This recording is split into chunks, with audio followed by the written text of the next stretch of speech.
So we are aiming to be incredibly punctual. So welcome everyone to this event. I know that people will still be filtering in, but we are so excited to share this session with you. Welcome to Rooted in Resistance, How Movements and Leaders Blossom in the Places They're Not Supposed to Grow. My name is Amanda, my pronouns are she, hers, and I'm on the planning team for this event. I'm going to briefly introduce our event today, and then Julie, another member of the planning team, will talk through our community agreements and move us into our panel. This is our last event in the one-year pilot of the NYC Transformative Justice Hub. We will have members of our steering committee to talk about the next steps for the hub. You can also find us at nyctjhub.com. But for now, we're grateful to have you all in the space to learn more about abolition, transformative justice, and building our knowledge and skills around ending violence outside of the state. For today's event, I want to start with a land acknowledgement. I would like to acknowledge the traditional, ancestral, and unceded territory and homelands of the Lenape and Canarsie people, on which I am a guest speaking to you all from today. We honor the living members and elders of these nations and want to call into the space that this is stolen land, forcibly taken from First Nation people through genocide and ethnic cleansing. We also acknowledge the years of violence and slavery that happened on this soil, specifically how enslaved Africans were forced to build the US with their labor. This legacy of enslavement endures today in the criminal punishment system. We do this acknowledgement as a meaningful practice of engaging with the history of the land and the living Indigenous people who struggle today to protect the land and get their land back. We do this to ground our TJ work in the Indigenous history and present of restorative justice practices. We do this to ground our work in the Black radical tradition and Black traditions of community care. We do this to root ourselves in resistance and counter the active erasure of these violent histories, as well as resilient people. You can find out more about the land that you're on through a link that we'll put in the chat. And I invite those of you today who can to pay it forward and pay it back, and make a contribution to the Mannahatta Fund, which we're going to include the link in the chat as well. So with that acknowledgement, this event, of course, is happening in really difficult times. We are in a global pandemic and dealing with raging white supremacy, anti-Black state violence. But in this moment, people are also uprising, fighting back, practicing mutual aid, and coming into abolition for the first time, which is a reason for hope. As Mariame Kaba says, hope is a discipline. In this context, we wanted to offer an event to center the histories, the wisdom, and experience of folks who have been doing this work for years. To that end, we are so excited to welcome our esteemed panelists and welcome everyone to this conversation with the Director of Releasing Aging People in Prison, or RAP, which we'll also link their website in the chat, Jose Saldana, and co-founder of RAP, Laura Whitehorn, about their work building transformative relationships and practices of accountability and networks of community care inside of jails and prisons. In addition, we are lucky to have Andrea James, founder and executive director of the National Council for Incarcerated and Formerly Incarcerated Women and Girls. We're also excited to share the words of currently incarcerated organizers Kay and Stevie. Collectively, all of their work has ranged from challenging capitalist ways of thinking that perpetuate oppression to embracing life-affirming values and principles rooted in resistance. Before we start, I want to give a welcome and thank you to our captioner, Joshua Edwards, and our ASL interpreters, Brandon Kazan-Maddox and Kathleen Taylor. Brandon will have ASL interpreter on their screen so that you can find them, and so will Kathleen. We have live captioning on the bottom of your Zoom screen. You should have a CC button on the bottom where you can access these captions. Also want to give a thank you to Eva, our Hub's coordinator, and every member of the planning team and steering committee, particularly Mariame Kaba. And lastly, I would love members of the steering team and planning team to unmute, quickly share your name and pronouns if you'd like, in your role within the Hub today. These people, particularly on the planning team, are your supports for various needs. So without further ado, I will pass it to Steve. Hey everyone, my name is Steve. I use he and him pronouns. I'm going to be hanging out in the chat. So if you have questions for any of our panelists during it, feel free to drop them in there. We'll have a portion at the back half, and so we can copy those over. And I'm excited to chat with you all throughout the event. And I'll pass it forward to Naja. Hey everyone, I'm Naja, they, them. I will also be doing chat moderation and question collection, and I'm really excited to have you all here. And I will pass it to Eva. Hi, everybody. My name is Eva. I use she, her. You'll see me in the panelist, in the participant section under NYC TJ Hub host.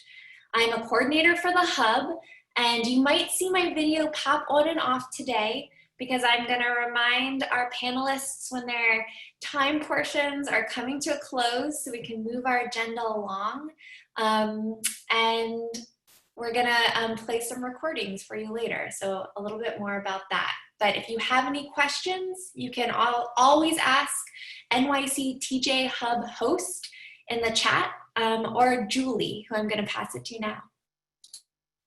Thank you, Eva. Hi, everyone. I'm Julie, she, her. I'm also part of the planning team, and I'm going to be sharing some community agreements with everyone. And also, I will be available in the chat for any questions about accessibility. And I'm listed as Julie, she, her, planning team questions.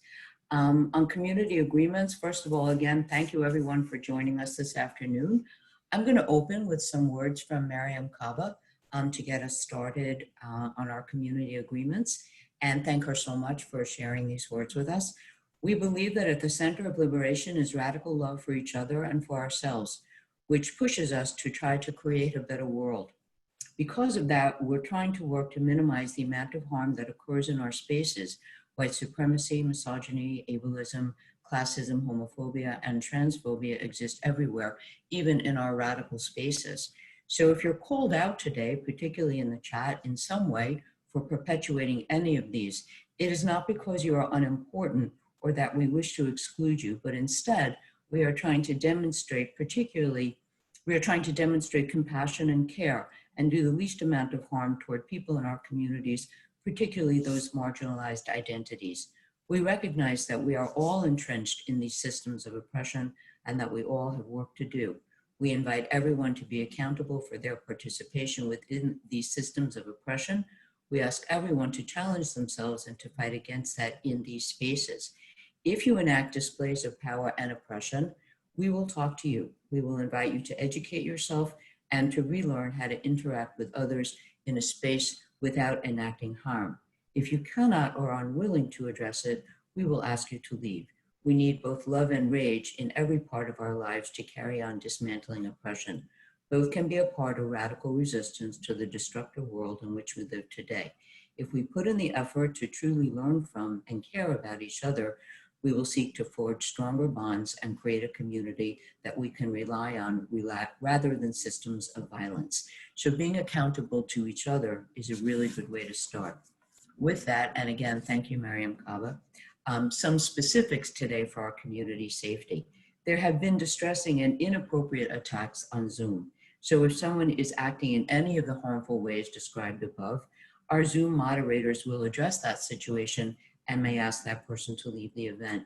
If you see any such behavior or anything that is troubling to you, please drop something in the chat directly to Amanda, Steve, Naja, or myself, and we will address it. We are recording this event. We ask that you not do so. We also ask that you not photograph or take screenshots of the event, either for your personal use or to post publicly out of respect for everyone's privacy.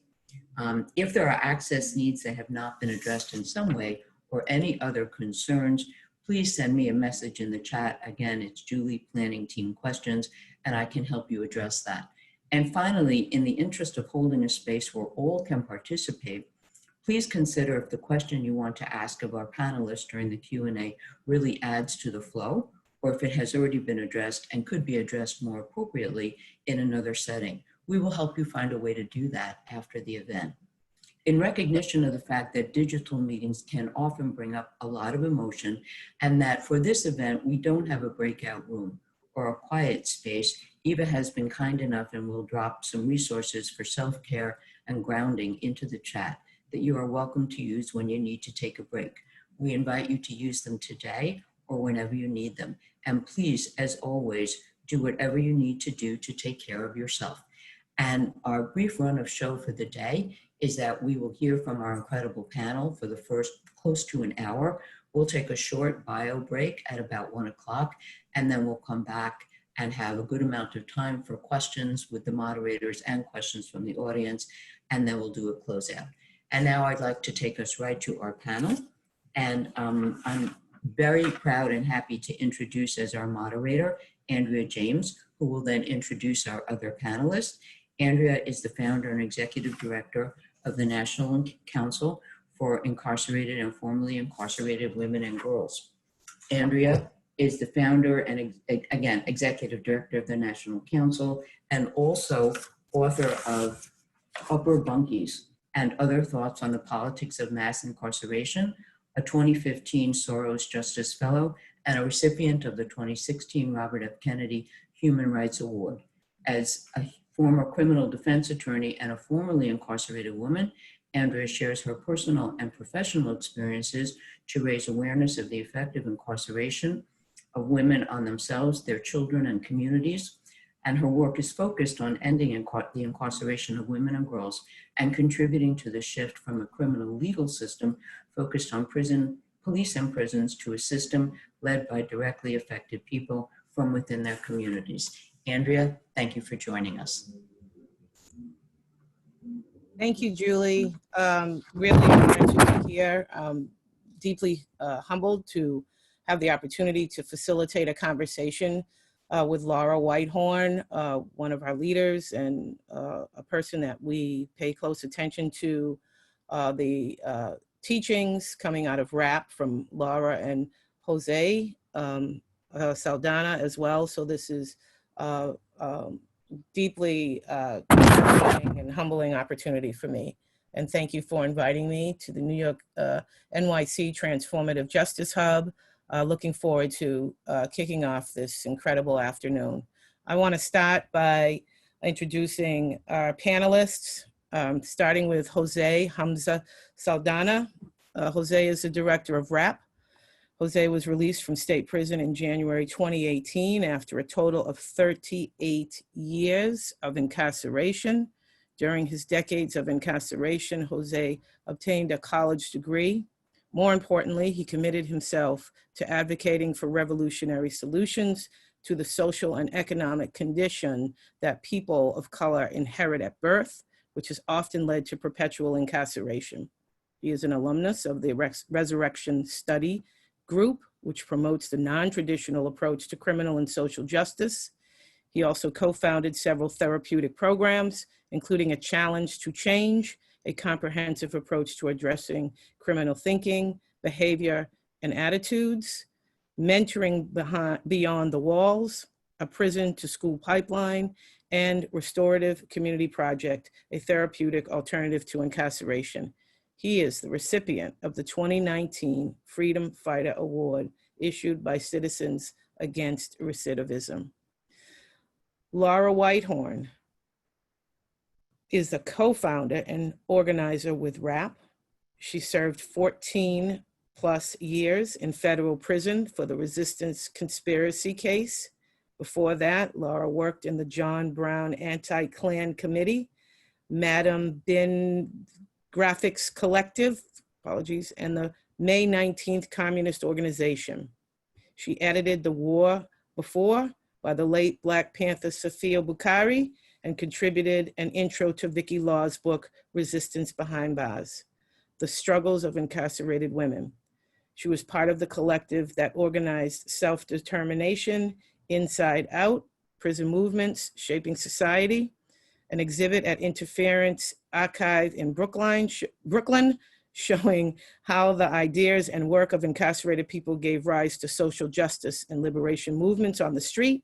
She visited Palestine on a prison and labor delegation and is a member of Jewish Voice for Peace and the Northeast Political Prisoner Coalition. Kay is an incarcerated anarchist, feminist, abolitionist, radical activist, lumpen revolutionary, writer, and jailhouse lawyer who is facing current and continuous state repression in the South for his involvement in the movement to free all people. And Steve Wilson is a Black, queer, abolitionist organizer raised in Philadelphia and currently imprisoned in Pennsylvania. He's a founding member of Study Abolition, a network of self-organized prisoner study groups building abolitionist consciousness and community across prison walls. I want to again say thank you to all of these esteemed panelists, and so grateful to have this opportunity as a facilitator. Without further ado, I'd love to invite, starting with Jose, Mr. Saldana. Hello. It's an honor to be able to be with you again today. And I'd like you to ask Jose if you would talk about the work that you're currently doing at RAP. Yes, thank you very much. I thank everyone for inviting RAP to this space.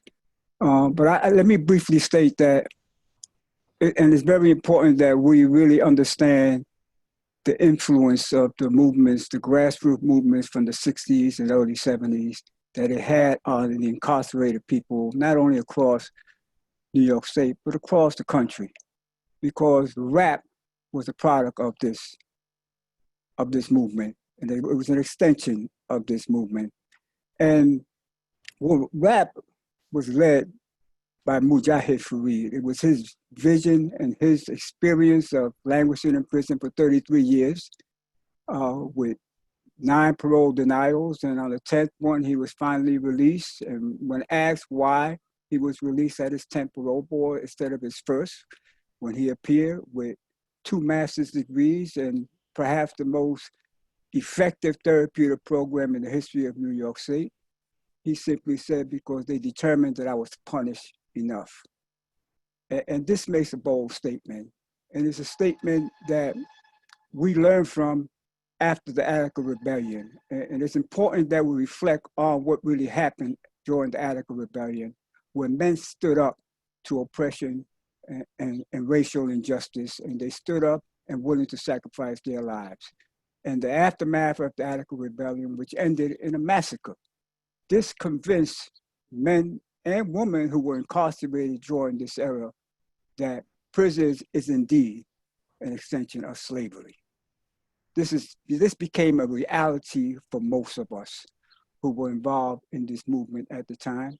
And from a humanitarian perspective, if slavery had to be abolished, then from the same humanitarian perspective, prisons must also be abolished. We came to this conclusion. The only questions that had to be resolved is how. How do we envision a society without prisons? And this was a difficult question for most of us who had no experience in addressing transformative criminal matters. But what we did is we created therapeutic programs. And these therapeutic programs were our experience, how we, as leaders in the prison movement, was able to transform our lives. We conceptualized our experience, and after that, we put it on paper and we created these programs, and we started facilitating victim awareness programs. We started facilitating criminal tendencies and attitude. We started challenging prison codes, street codes, and we developed a series of principles from all these discussions. And foremost amongst this principle was that we have to embrace the humanity of all individuals, of all oppressed people. And I'd just like to relate a very short story from my experience that we had numerous discussions about. I was the person that was always selling items from the organization. This was our fundraiser. And I would deliberately bypass a gay man's cell. I didn't want to be caught talking to him. So one day this person actually pulled me to the side and says, "Excuse me, may I have a word with you?" I said, "Okay, what is it?" He says, "I hear you're a revolutionary. I hear that you teach revolutionary ideology in classes around the prison." I said, "Yes, what's the point?" He says, "Then why are you oppressing me?" I had no answer to that. I had no immediate answer to that. I contemplated on it for 3 full days on my own before I took it to the collective. And then I went back to him and I said, I'm sorry. I had no idea that I was engaged in oppressive behavior towards you. That will never happen. Not with me, and I will encourage others to treat you the same way that I will be treating you from here on in. So that became a principle for us. You know, after long discussions, because of the culture of prison, that became an underlying principle that we say that we will not compromise such principles. Now, all this is tied into the RAPS. We don't exclude people based on the nature of the offense. Again, in prison, the prison hierarchy is that those who are convicted of sex offenders are the worst, and those convicted of murder, even murdering their own kind, are the best. So this type of drafted mentality is harmful to our movement. So we RAP, as a fundamental principle, does not exclude anyone based on the nature of the crime. And again, this is based on the history of resistance to exclusion. We know people of color, primarily people of African descent, have been deprived of just about every fundamental human right in this society, in this country. And we will not turn around and do the same to other people. So this is how we are tied into the history of resistance. And RAP also promotes that not only do we focus on the elderly, we also focus on everyone that is parole eligible. While we initially started by focusing on the elderly because they were the easy population. People can identify with elder people being released from prison. And criminologists all agree that as you age out of crime. But since the inception of RAP, we have evolved also. Now, our focus is on dismantling the entire criminal justice system. Leave nothing behind and begin anew with a more transformative system. And I believe that the programs that we have developed in prison that help me and countless other men transform their lives, become better human beings, become better citizens of their community, that these programs will also work for anybody. It worked for the worst of us. I remember one time a gang leader took our 18-week course, and after the 18 weeks, he made a speech. He says, he thanked me. He thanked the other facilities. He says, thank you. Y'all have changed my life. So prison didn't change his life. What we gave him changed his life. And so this works for those who are involved in most harm. They recognize the harm that they've done, and now they are willing to do whatever it takes to correct this harm, or at least to see to it that the harm doesn't continue to the next generation. So these are the things, this is why RAP is leading New York State with this movement, not just to reform the parole system, but to dismantle the entire New York State criminal legal system. Thank you, Jose. Thank you so much. And thank you for bringing our dear brother, Fareed, into this space. And in the short time that I had the opportunity to have him as a mentor in my life, it was incredible to learn and hear his stories and about the wisdom. And he continued to encourage us to figure out how do we take the things that we know are working within our movement and share them amongst our different organizations so that we could actually begin to build a movement in this country. And so we have carried that forward, that one piece that he has always said to us when we were able to be with him. So thank you so much.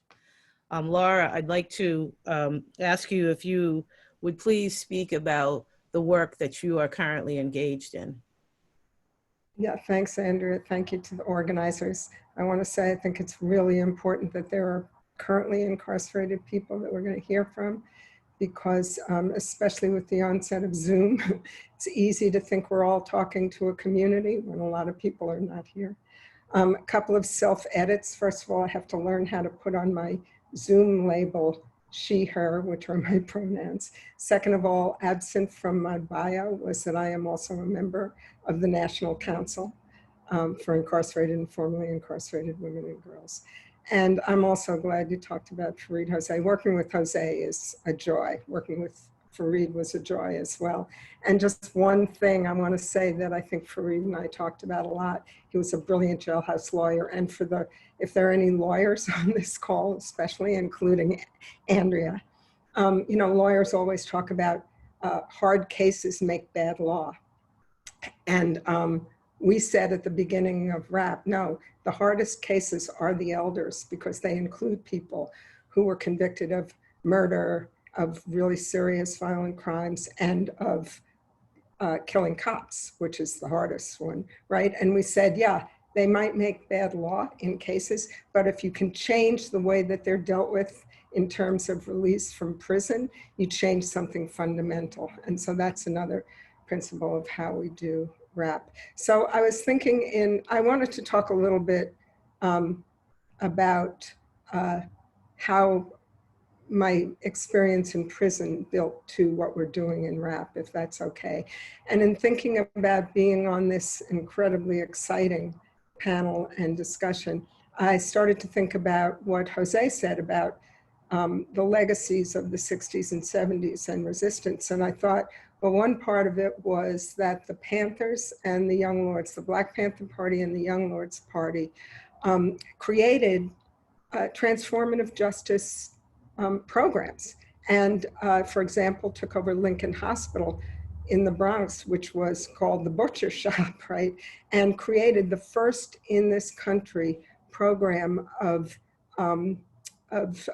dealing with drug addiction through acupuncture, thus freeing people from the slavery of methadone and the control of the state. And they came right up against state violence in doing that. So it just reminded me that when we talk about transformative justice and abolition, we're talking about transforming a system of white supremacy and capitalist domination and oppression that is worldwide, and that we need to think about it as a struggle for power.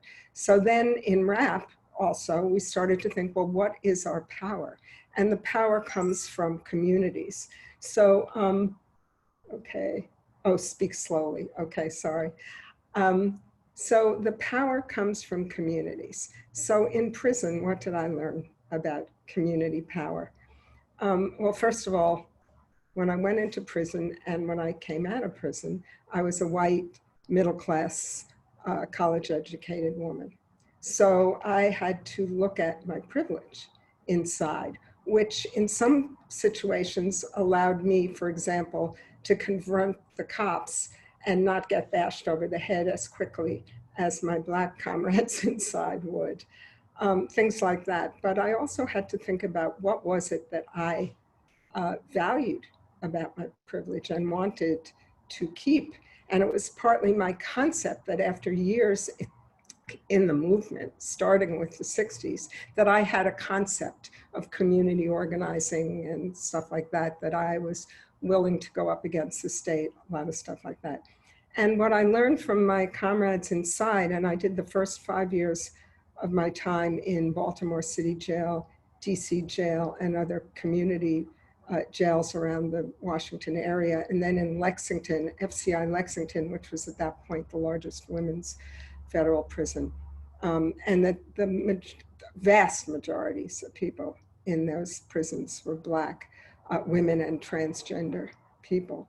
And what I learned from them and from working with them was that community was not about sort of a power, you know, we're going to overthrow the state to begin with, that power came from transforming the sense and the destruction that years and years of white supremacy and state violence in communities and now inside the prisons had done.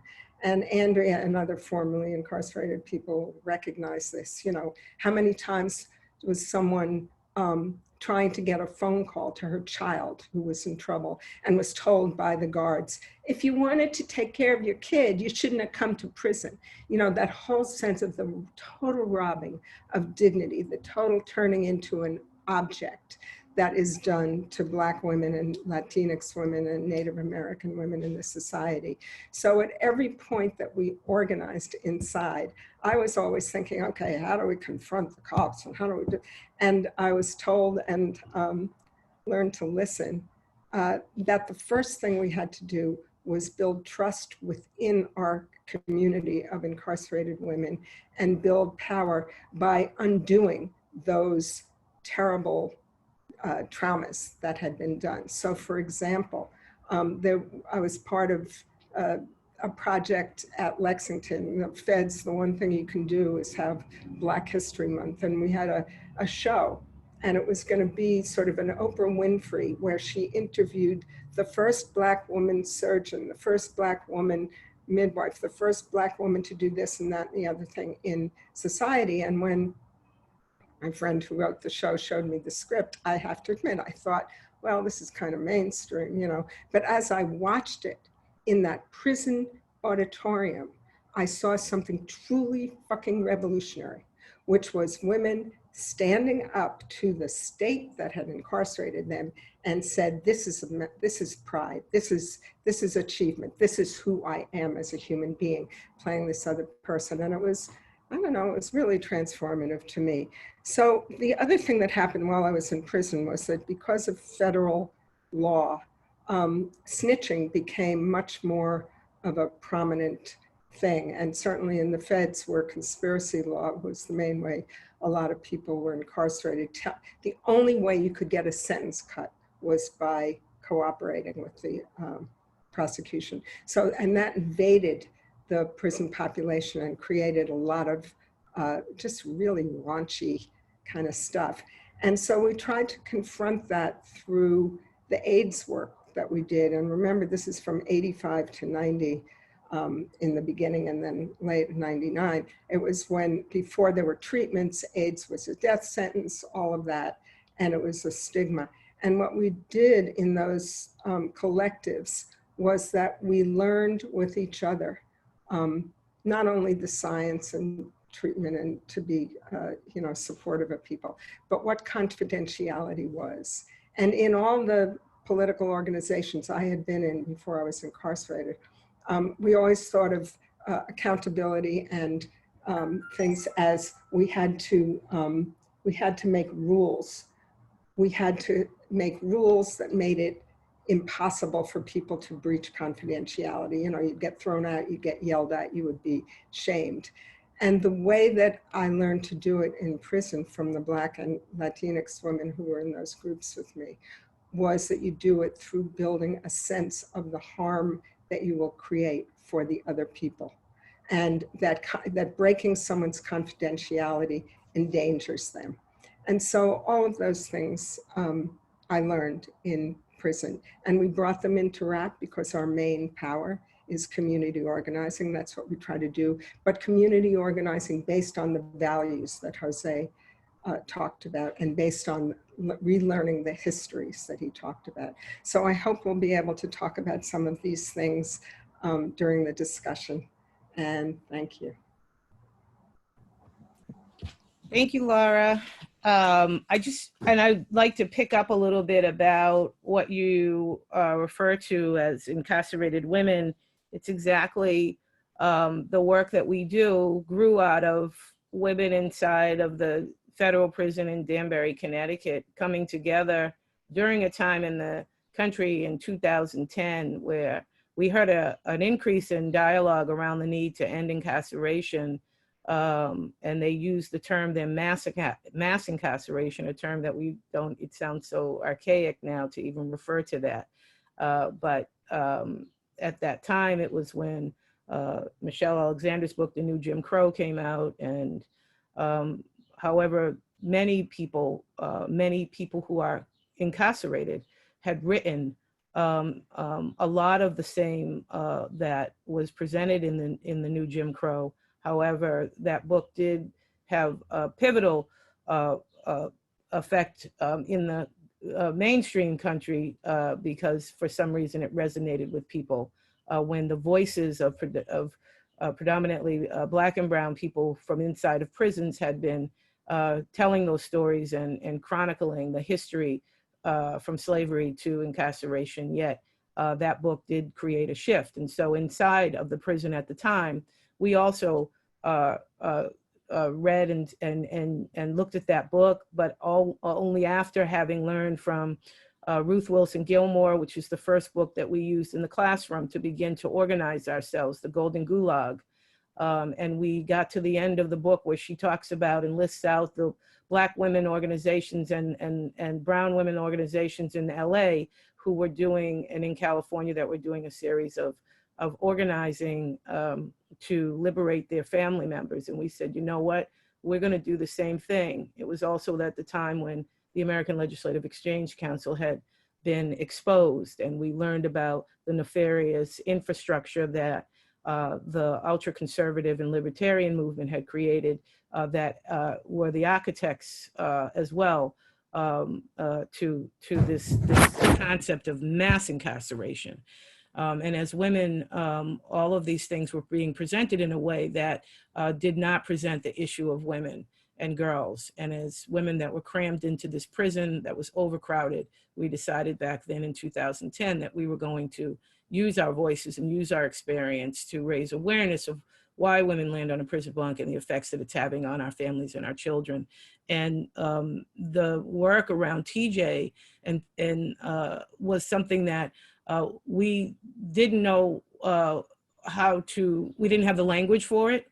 We didn't. Our group of women that started to organize within the prison, we didn't have the language for any of this. We only knew that what we were experiencing was something that we wanted to contribute to. And as Jose said, not just to reform a system that we did not believe could be reformed. The American flag flew outside of the prison as we looked out the door every single day. And that was just that was incredible for us to see. And we realized there's no reforming the system. It has to be completely dismantled. And we learned through the readings of Angela and through the readings of Ruth Wilson Gilmore. We read Susan Rosenberg's book. We read a number of books inside and then followed up with the book that Laura referred to as soon as we came home of Safiya Bukhari's story.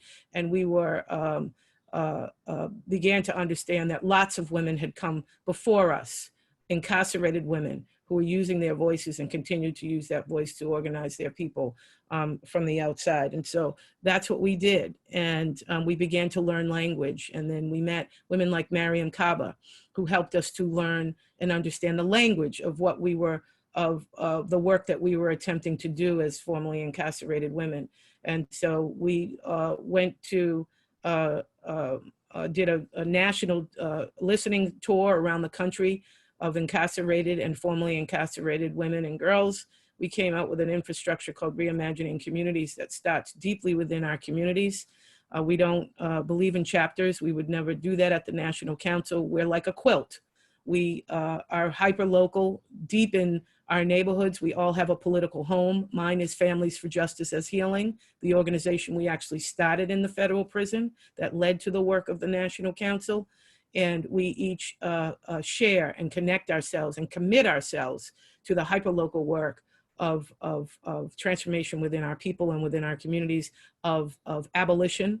We work from an abolition framework, always have, and we commit ourselves also at the National Council to working on this national work to end incarceration of women and girls unapologetically. And we learned from Angela just at this past Beyond the Bars conference that there is an absolute need for a gender analysis in this work. And so we unapologetically carry this work forward with a focus on women and girls. And finally, just in closing, I'm giving you a little bit of information about the work that we are engaged in. Our three main pillars under Reimagining Community, which was a people-led collective process from around the country of women formerly incarcerated and currently incarcerated women. Everything we do includes the women on the inside and their voices. And it's a longer process, but we don't make any moves without our members on the inside having an opportunity to guide us. Our work is framed around 3 foundational building blocks in our hyperlocal organizing, which include TJ, transformative justice work, participatory defense, and people's budget, a people's budget process through a people's assembly. Everything is through a people's assembly process.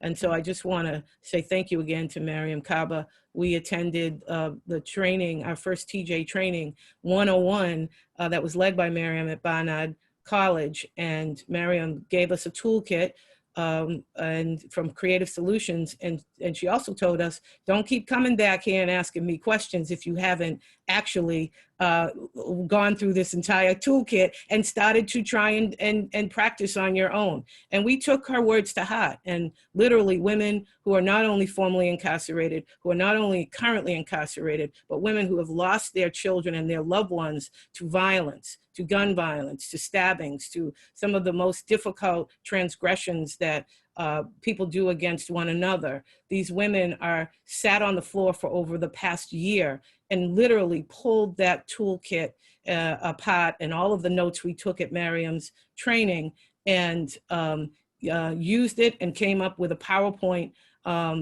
so that we could continue to use TJ as we work on our hyperlocal work of transforming ourselves and our communities and ending incarceration of women and girls. So I just want to say thank you again for this opportunity, and looking forward to hearing now from our comrades. The most important voices at the time always need to be in all of our work. Any of us here listening, doing this work, you must center this work around the abolition of Black people. If you don't understand the true meaning of Black Lives Matter and why we need to understand this from the centering of this work, I encourage you to learn more, but also we have to center it first and foremost from the voices of the brothers and sisters who are inside. So I'm deeply happy to introduce Eva, who is going to allow us to hear the recordings from Steve and Kay.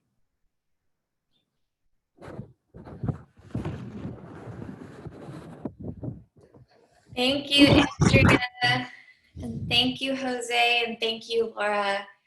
Before I press play on the recordings from Stevie and Kay, which we are so lucky to be able to share with you all today, I just want to take a note and say, these were recorded from our phones in conversation with Stevie and Kay. And so the audio is a little scratchy and it's a little soft. So we're gonna post up some transcripts that we have. And I also encourage people to use the closed captioning if they can. We're gonna try to capture what we can and try to be as clear as we can. So thank you for your patience and your understanding. And without further ado, I'm gonna start with Mr. Stevie Wilson.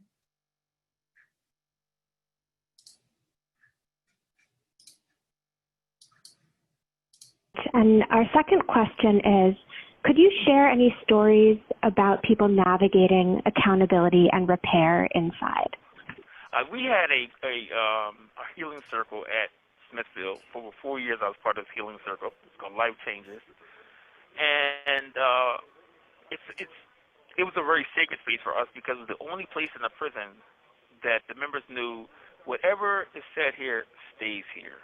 And so people shared so many details about their lives, of what's happening, past and present, what was going on, things they didn't share with their family, their own cellmates, the guys they walked the track with. They never shared these things, but they shared it with us. So confidentiality was so important. And we never had a problem with it until, after 4 years, a newer member, he'd been a part of the circle about maybe 4 or 5 months, broke confidentiality. And it was haywire after that. We didn't know what to do because we talked about confidentiality and things. We had no accountability process, though. We really had no process. And so you had half the group like, he should be kicked out because he's, he broke the rules. So they wanted to dispose of him completely, right? We had another part of the group saying, wait a minute, we don't want to dispose of anybody. We need to create a process so that he can build trust with us again. And, this doesn't happen. So it was really a vexing time for over a month. Every time we met, the only topic was this issue with this one person. And I reached out to Ann Russo, actually, and explained the situation to her, and it was her patience and her generosity with her time actually helped us come to a better understanding what we needed to do.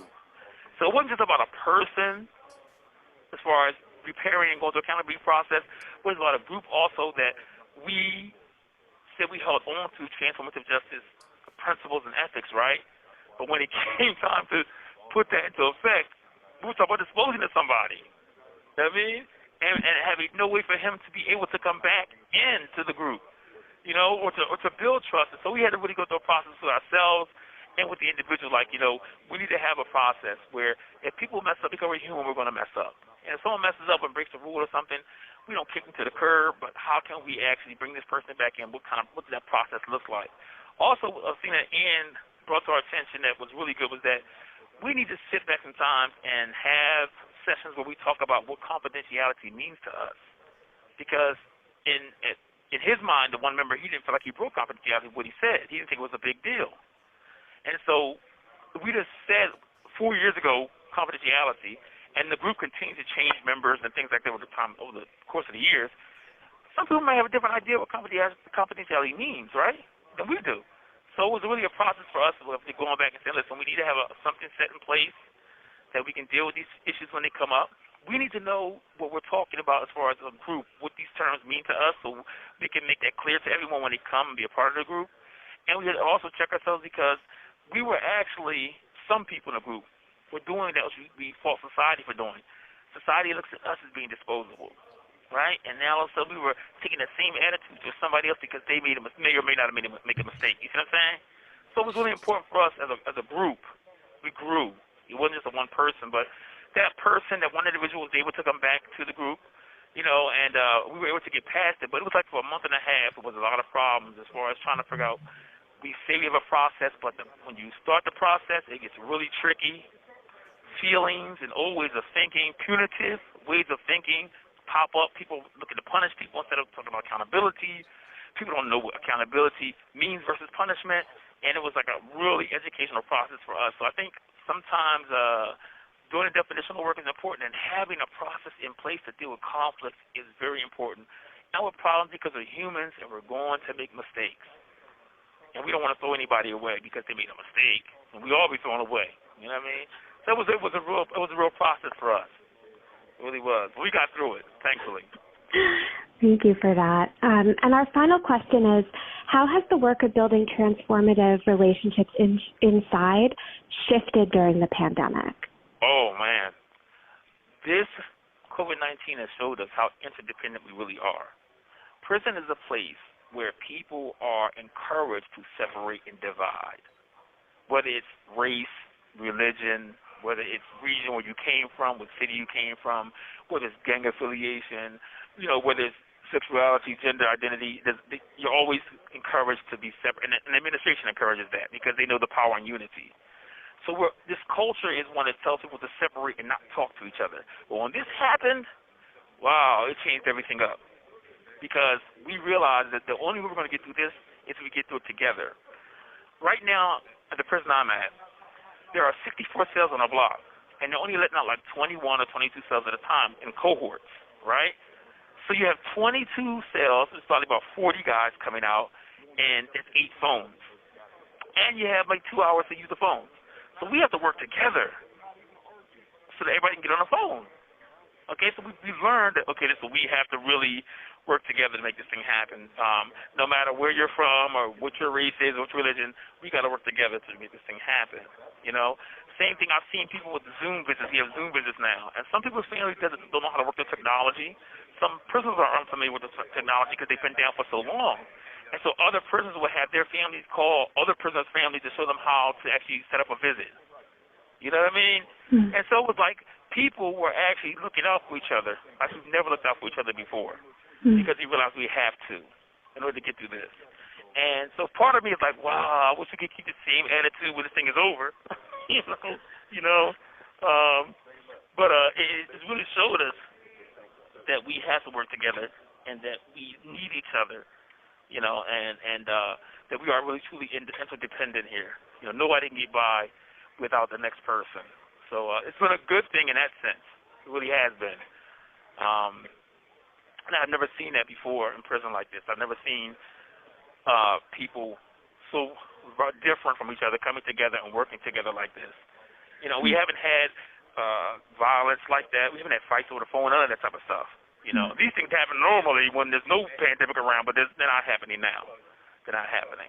So I just really think that the good part is that it showed us that we need each other, you know, to get through this. And any final words for the New York City Transformative Justice Hub participants? I want to tell you that, because I was actually going to start out with this, I want to tell you something from Angela Davis, okay? And she said that, whenever you conceptualize social justice struggles, you will always defeat your own purposes if you cannot imagine the people around whom you are struggling as equal partners. Therefore, and this is one of the problems with all the reform movements, if you think of the prisoners simply as objects of the charity of others, you defeat the very purpose of anti-prison work. It may not always be easy to guarantee the participation of prisoners, but without their participation and without acknowledging them as equals, we are bound to fail. If you're serious about developing egalitarian relations, you will figure out how to make these connections, how to stay in touch with people behind bars. And that's from Freedom is a Constant Struggle by Angela Davis. And I also want to thank everyone at the Transformative Justice Hub for finding a way for me to participate in this. You have 1 minute left. Finding a way for me to participate in this, and I'm just really thankful for that. These words you brought to life, what she was talking about, you know, it may not be easy, but she made it happen. And listening to the voices of the people inside, particularly marginalized prisoners, is so important. So very important. We need solutions that are going to include everyone and leave no one behind. So you have to listen to marginalized prisoners. Not the same old people, but trans prisoners and people facing disablement inside. Elderly prisoners, you know, you need to talk to people inside, marginalized prisoners. Thank you all so much. I hope that that you got as much of that audio as you could. I'm gonna jump right into a little bit of a shorter offering from Kay. After that offering, we're gonna take a quick break so that everyone can get water, attend to their needs. We'll have some music here for you all, and we'll come back for an amazing discussion. So thank you for being here with us, and here is Kay. Most people know and agree with life on the inside being a violent place, maybe even the most violent place in America. If most people were to see what goes on in these environments, they would not even begin to believe that this is America. But on the contrary, this is exactly what America has always been. A colony made up of the darkest alleys. These alleys being the prison systems are the dark streets and byways that connect the ghettos of America. Most violence that occurs between prisoners are survivalists at root. But there is a violence that goes unheard of. Predatory violence committed by prison guards on prisoners. When correctional officers commit violence or even murder, it gets swept under the rug and even justified because of the super predator rhetoric. As prisoners, we lose our human rights when coming into these hellholes. We are no longer people, but property that becomes expendable. Most of these times when officers kill prisoners is when we are already locked in our secure cells and gassed to death with chemical agents, or after we have already been handcuffed and shackled. These are the choice situations when we are most vulnerable for guards to beat us and torture us, sometimes leading to murdering us. Since American slavery to the current American justice system, our minds are tortured, our bodies are beaten, our lives are deemed worthless.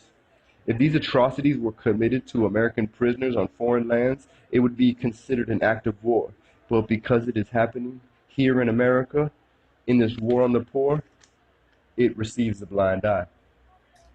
Everything you are witnessing now, the brutal murder of George Floyd, the constant murdering of black people by the pigs in this so-called United States, has been going on for hundreds of years in the prisons and plantations of America, weekly, daily, and maybe even right now. Being slammed while handcuffed, knees in our throats, 5-on-1 beatings, multiple bottles of chemical agents. This violence is what every prisoner is sentenced to in the American justice system. I have been beat, gassed, starved, dehydrated with days without water, having to drink from a toilet just to survive. And this is not just my story, but the same story of so many of us in here. Friends and comrades, we need you to start looking and reaching into the prison systems. Start coming to these prisons. Start holding the violent prison guards accountable for their terror. Start occupying these prison parking lots. Start making this personal. Start burning the prisons. Just because you cannot see it does not mean it's not happening. Because I'm telling you with certainty, it is. Amplify our voices. Give worth to our lives and our human rights. Fight the power.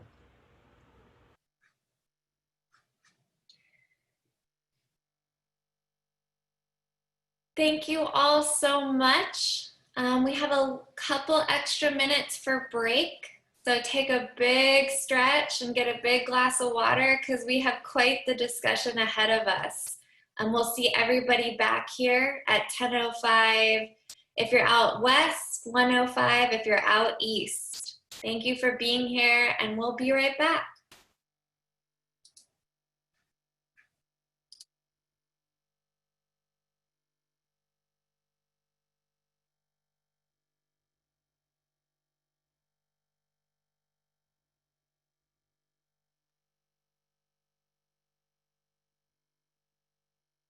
Hello.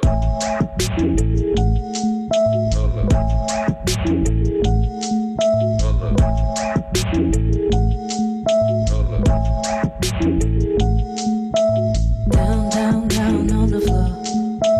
Down, down, down on the floor. Down, down, down on the floor. Down, down, down on the floor.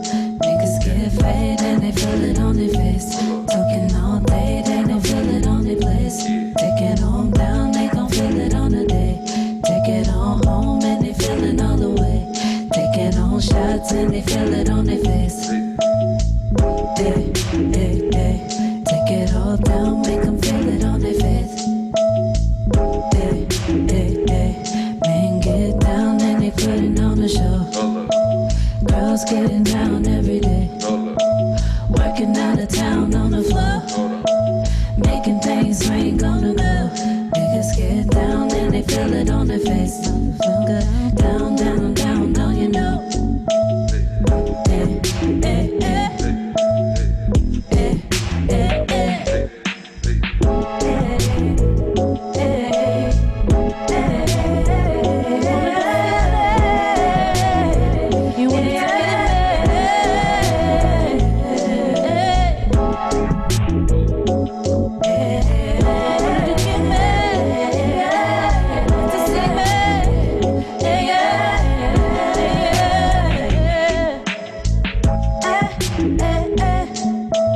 Niggas wanna come in the play.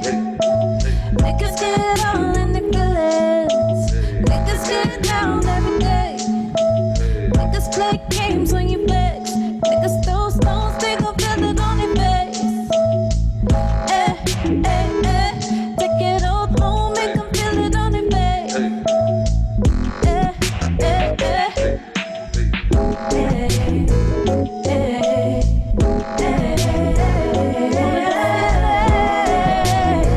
You wanna take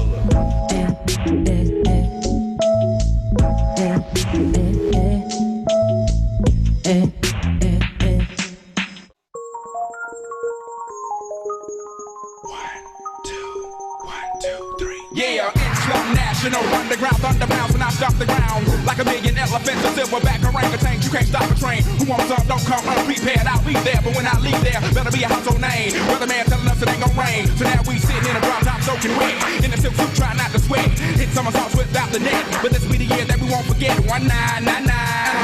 Anything goes. You what you wanna be, long as you know consequences are given for living defenses. Too high to jump in jail, too low to dig. I might just touch hell. Hot, get a life now they on sale. Then I might catch you a spell. Look at what came in the mail. I'm scaling some arm and hammer. So road grill baby mama. Black Cadillac in the back of Pampers. Stack of questions with no answers. Cure for cancer, cure for AIDS. Make a nigga wanna stay on tour for days. Get back home, things are wrong. When I really it was bad all along before he left ass up to a ball of power. Thoughts at 1,000 miles per hour. Hello ghetto, let your brain breathe. Believe there's always more. Don't pull the thing out unless you plan to bang.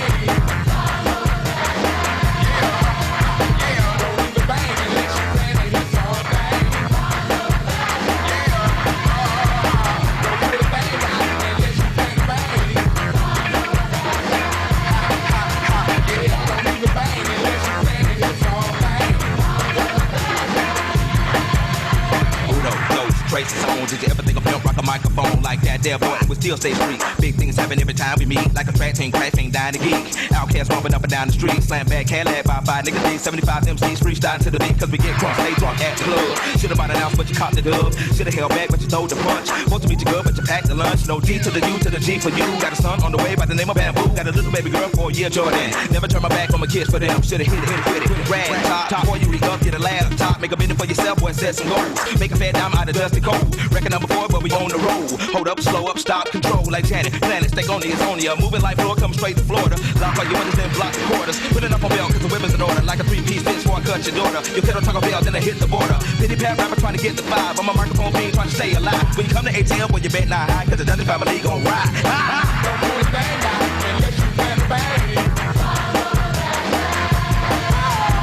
Don't leave it bang unless you plan to hit something.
everybody just to see.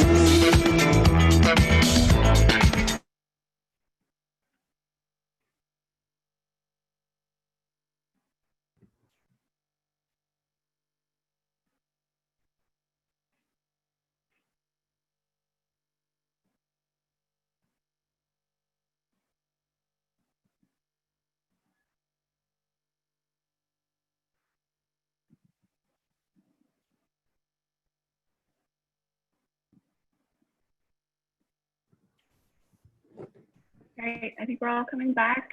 Welcome back, everyone. I hope people got a little dance break in there. Hi, everybody. Welcome back. Again, super happy to be here in this discussion we're about to launch into with Laura Whitehorn and Jose Saldana about titled Rooted in Resistance, How Movements and Leaders Blossom in the Places They're Not Supposed to Grow. And we all know that things do grow. And the heart of the resistance is coming from inside. Without further ado, I'd like to jump into some questions for both Laura and Jose. And the first question is, and either of you, please, I'd really like to give an opportunity for both of you to respond to all of the questions. So just jump in as you are moved to respond. The first question is, how in RAP do you ensure that what you advocate for and how you organize builds toward abolition? And I want to give you the whole question. The second part of that question is, how do you organize in ways that prepare communities to stand up to the state and push for abolition? So I'm gonna open it up and I'm gonna ask Laura if you can respond initially, and I'd like for Jose also to respond, please. Yeah, I think Jose is going to have the most powerful response, but I think like from the beginning, we were really committed to not throwing people under the bus and to talking about people convicted of violence. And this was, we started in what, we can never figure out exactly when, like 2013, I think.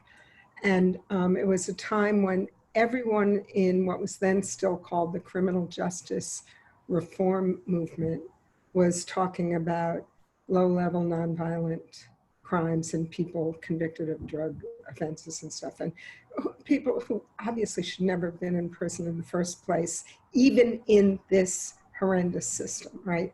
But and Fareed used to use the term low-hanging fruit. That was the low-hanging fruit.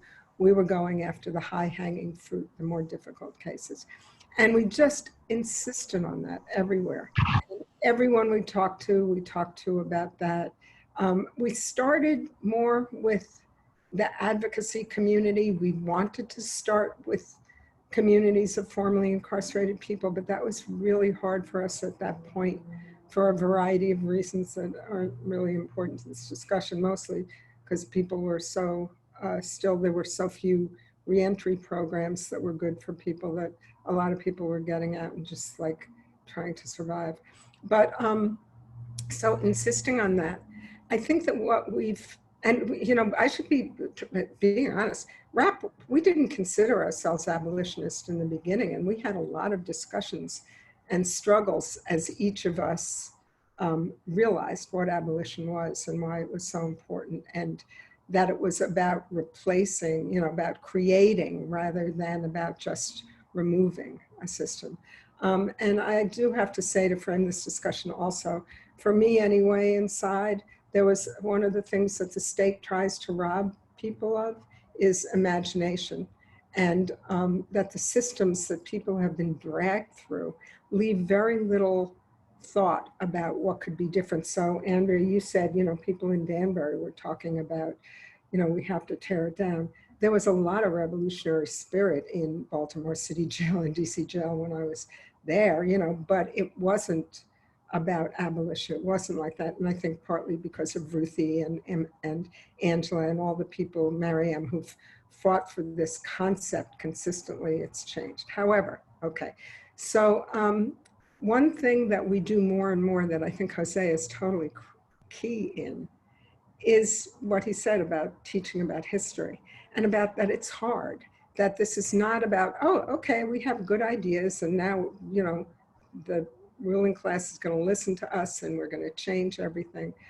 And so we really try, first of all, to make it a priority to organize directly, to listen to work with formerly incarcerated people and family members. Family members, I mean, you know this, the degree to which family members have been damaged by this system, and the number of people, especially women and children, who've been damaged by the system of incarceration of their family members is huge. And so it's not like, oh, okay, come on, let's all fight together. You know, there are costs, there are dangers, and so we try to create community projects that deal with that. But I would have to say that the main thing that has been for RAP, the important thing is that with everyone that we talk to, the first thing we talk about is that we don't go for the okey doke. We don't go for, quote, what's feasible. We go for what is needed. So I don't know, Jose, you can really make that better. Yeah, it's not easy. We have to continuously engage the community around this issue. You know, and we always ask them, what do they define justice as?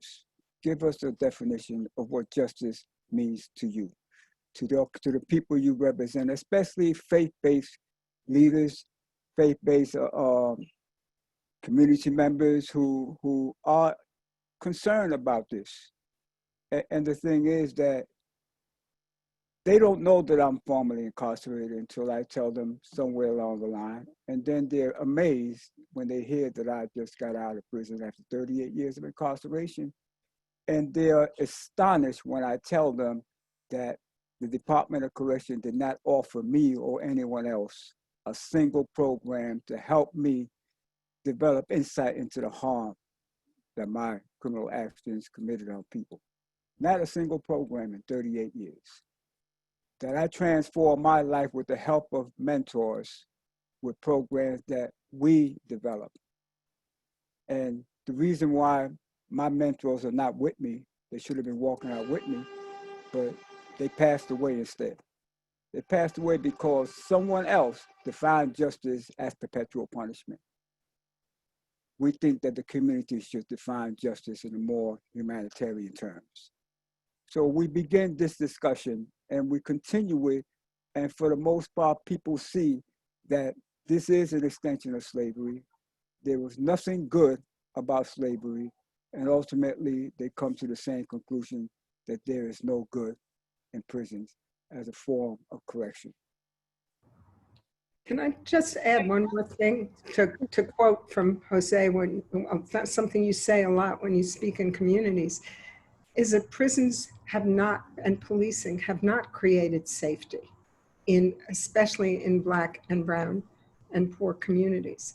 And so, you know, people are used to thinking of prisons and policing as the line between safety and chaos or whatever, you know, and that's something that for white people, they think of because the only time they see police is when they call police on someone else. And I think that that whole concept of how, or the fact that prisons have nothing to do with the rates of crime and violence. And so what is public safety? And that actually is something we started with from the beginning in RAP when we said releasing elders would help promote community safety because you would have mentors, you would have generations that are not robbed of their elders and of those with the wisdom of the past. And you wouldn't have a situation of constant conflict between communities and the system that's supposedly promoting community health and safety. before we move off of this space, could you both talk a little bit more about the complexities in organizing and how you help to prepare, to inform about standing up to the state in the push for abolition? What does that look like in your organizing?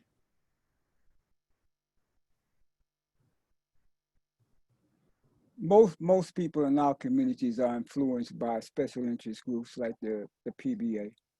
And you know, when the PBA makes this bold statement that no one who has killed or even harmed a police officer should ever get out of prison, no matter what they do, whatever good they're doing, let them stay in prison and die.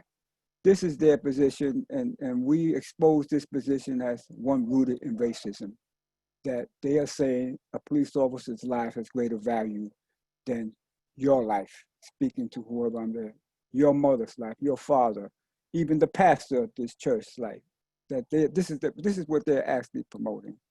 If people were really concerned about the safety in our communities, they would obviously fund more programs for our youth. They will fund more programs for public education, but this is how public safety is defined in other communities.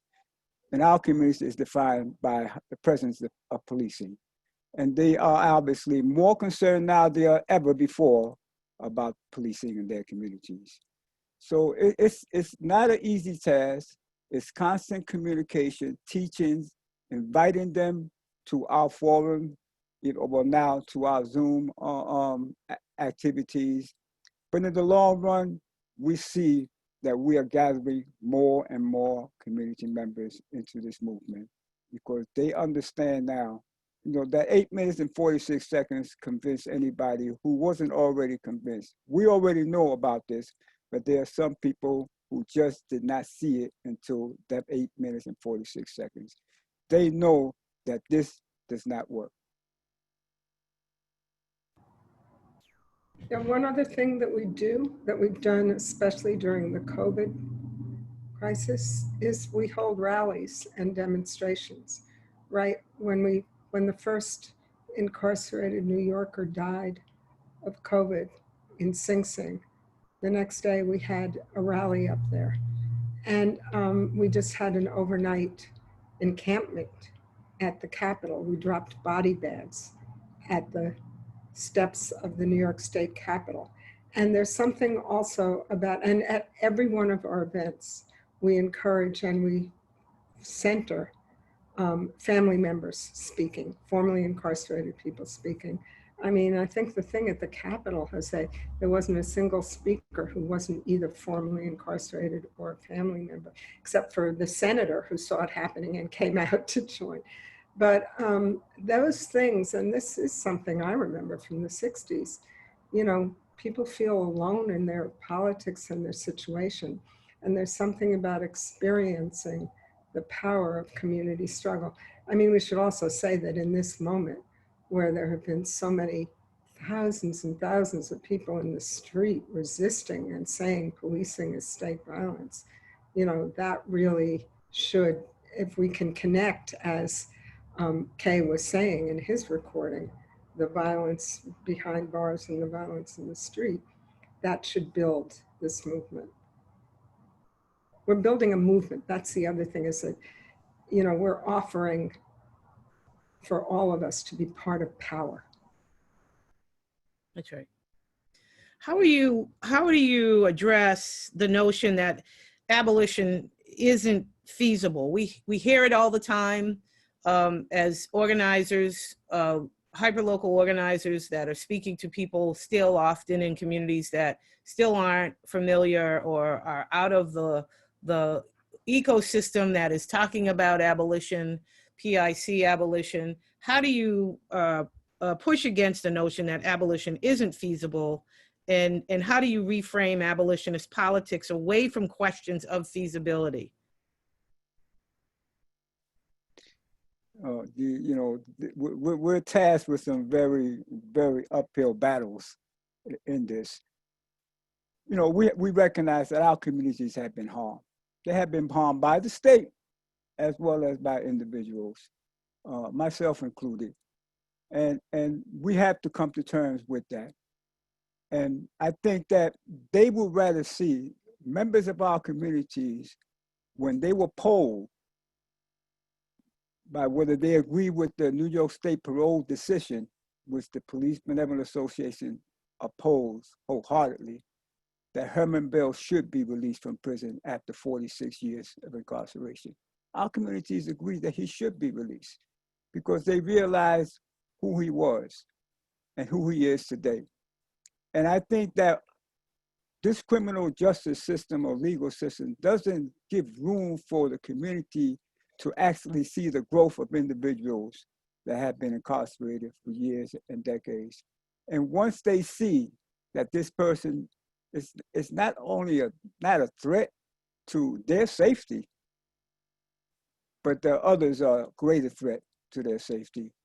But this person will actually enhance their safety, will be a part of the healing process in the community. And I think that especially with the faith-based community, who have as part of their belief system, forgiveness. They believe in redemption. And we call them to task. And for the most part, they answer that they do believe in redemption. And we show them what real redemption looks like and how this redemption came into existence and how the state fought year after year, decade after decade, to prevent such redemption from taking place in prison.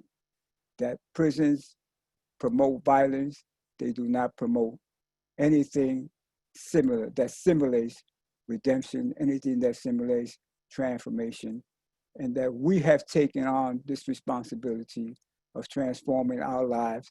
And this is the reason why we as formerly incarcerated people can come before you and present where we're going with this, that prisons are an extension of slavery, and that's the only purpose they serve, to continue to control people of color and communities of color. And the only way that we can break away from this is to dismantle this whole concept of prisons. And I remind them that this is a relatively new European concept, prisons. The indigenous people did not have prisons. Other indigenous people from across the world did not have prisons. In fact, the worst that could happen when someone did an offense against the society, the nation, was to ostracize the person. That meant more than anything else. So people who they kind of grew up in prisons, the concept of prisons, they have a hard time envisioning a society without prison. They need a little bit of help. I'd like to hear, Laura, just you talk a little bit about that as well. Jose, you raised an issue of indigenous Native folk family did not have prisons.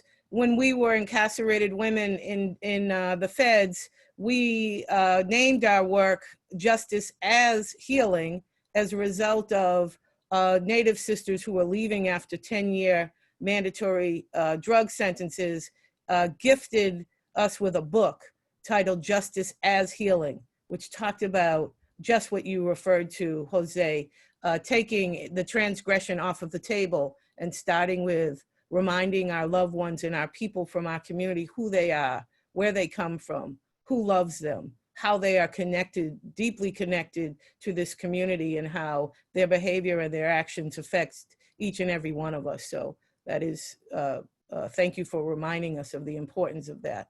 And Laura, can you just expound a little bit about that notion that abolition isn't feasible? Well, we won't know until we try it. You know, freedom isn't feasible under the system if you try to get it by tweaking here and tweaking there. But if we only fight for what we think is possible, you know, we'll get across the street and we'll look back and say, oh, the cars are still coming. So I think it's something of a leap of faith, but I think something that Jose said and that I've heard you say before, Jose, is really key, which is that actual projects, and I think they're going on. I mean, Vicky Law and Maya Shenmore just wrote a book that tracks, I haven't read it yet, I've listened to them, but I haven't read it yet, but tracks restorative and transformative justice projects across the country. I mean, we know that Common Justice here in New York does that. So there's something about the concrete programs, but I also think that as people see the role that formerly incarcerated elders, especially people convicted of violence who have themselves gone through a deeper process of accountability and self-awareness or something. I always say people who get out of prison have a higher level of awareness of social interaction and the harm that we can do to each other and our responsibility than people on the street, because you don't take it for granted. We had to do it ourselves inside, as Jose was saying. So I guess, and I just think, you know, we spent, 6 months fighting we have a bill that we support in the New York State Legislature called the Elder Parole Bill, which would do away with life without parole sentences. It basically says if you're 55 or older and you've served 15 years, you get a shot at parole. It's not automatic, obviously. We also have a bill and pressure on the parole board to let people out when they see them. But anyway, the elder parole. And when it was written, I mean, even people from the movement against the criminal legal system said to us, you have to accept that there will be limitations. You have to accept that they're going to say, except for people convicted of killing cops and people with sex offenses, you have to allow for those limitations. We said no. And one of the lead sponsors of the bill, behind our backs, wrote in exactly that kind of an amendment and thought that he was going to get it through. And we organized groups and individuals to come with us to a series of, I don't know how to say, we must have had 20 meetings with him in person, on the phone, with his staff over a 6-month period. And we succeeded in getting him to give up the bill and give it to someone that we organized who's the lead sponsor now, who's totally committed to the bill as it is. So it's like insisting on those things and you know, I've heard Ruthie and especially Ruthie talk about this. You know, no one thought we could keep them from building another jail in LA. Well, guess what? We did it. So I feel as if there are people that we're not going to, it's not an intellectual exercise.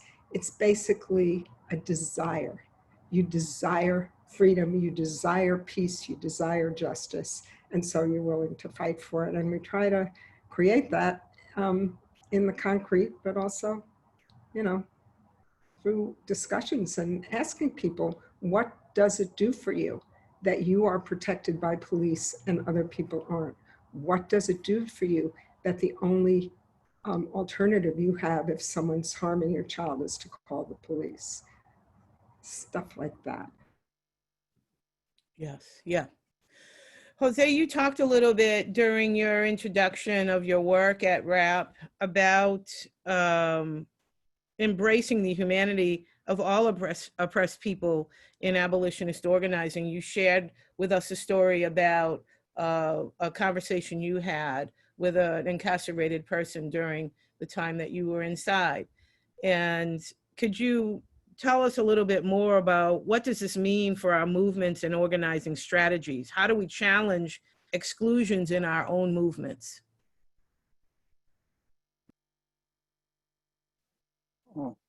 Part of our transformation while incarcerated, and we conceptualized all this and made it into a booklet, is that we have to embrace the humanity of all people. We have to discard street codes, prison codes, anything that dehumanizes people. We have to discard it. We cannot maintain not even one sentence of it because it will further corrupt us. So, you know, we're trying to build a movement, a humanitarian movement where it will guarantee that every oppressed person, every loving person, justice-loving person who isn't oppressed can be a part of And this, we believe, is the only way we're going to totally dismantle this system. We're up against a machinery that is fine-tuned. It has been working against us for centuries. And the only way that we are going to dismantle it is by galvanizing all oppressed people, all people who are against oppression, and work at dismantling this system brick by brick. I always say that as an abolitionist, we have to take this thing down brick by brick. We can't eat the elephant in one bite, as the African proverb says. Everybody got to be biting at this elephant. And if we don't exclude nobody from biting, I think we will bring the elephant down. Thank you. Laura, can you give us some insight in regard to embracing the humanity of all oppressed people in abolitionist organization and organizing? Yeah, I mean, I think Jose said it pretty much, but I think it's partly that we all get together and people know what everyone has done. You know, during the work around HIV and AIDS, it used to piss me off so much that people would ask someone with HIV, how did you acquire it? But none of the other people were asked to talk about their drug or sexual history or practices. It was like a separation. And, you know, sometimes I get to use my position as a white person to sort of challenge where a lot of that comes from, which is a lot of it does come from the people who are more privileged within the movement, but it comes from everyone because people want to win and think that if they can limit the field. You know, we had a situation where there was someone who was inside who we heard was pushing a bill that would mirror our LGBTQ bill, but exclude people convicted of killing cops. So people went to visit him and had long, honest discussions with tears flowed and there was openness. And, you know, I feel like one other thing I learned in prison that I haven't mentioned is that, and Jose exhibited this when he talked originally about the story about how he recognized his own homophobia, is that if you allow your vulnerability into the discussion, it helps other people expose their own. We're not going to convince everyone. It's definitely true.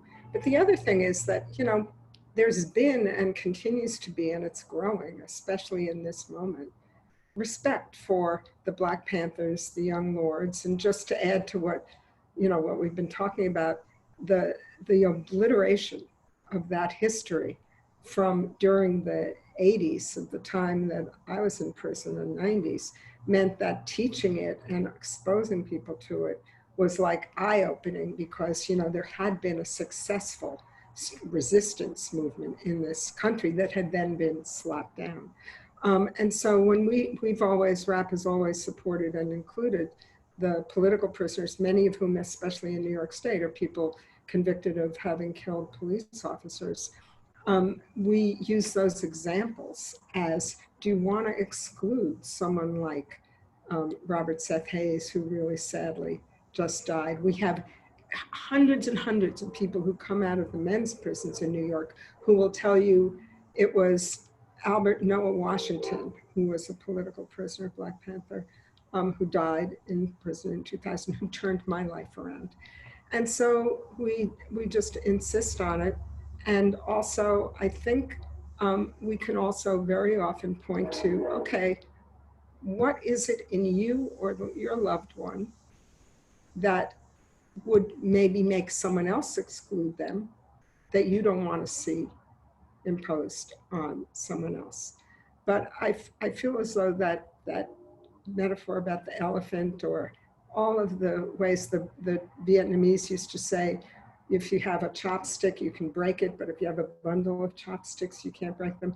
If we can convey through our practice that kind of the power of unity, that makes a big difference. And also, if we can listen to people talk about their real feelings about people who are convicted of murder. I think the work that you're doing with the mothers and the women who have, and we have in our in our organization too, people who are both affected by violence and people who are affected by having committed violence. So it's like Jose said, it's heavy lifting, but if we don't do it, we'll end up with bupkis, with nothing.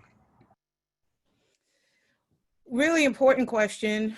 And I think it speaks to what everybody has pretty much spoken about in regard to the need for organizing to be local, to be deeply connected, both inside and outside of the prisons, deeply connected to the political homes in hyperlocal communities, because we do need to challenge the ways in which oppressed people can sometimes be collaborators in their own community's oppression.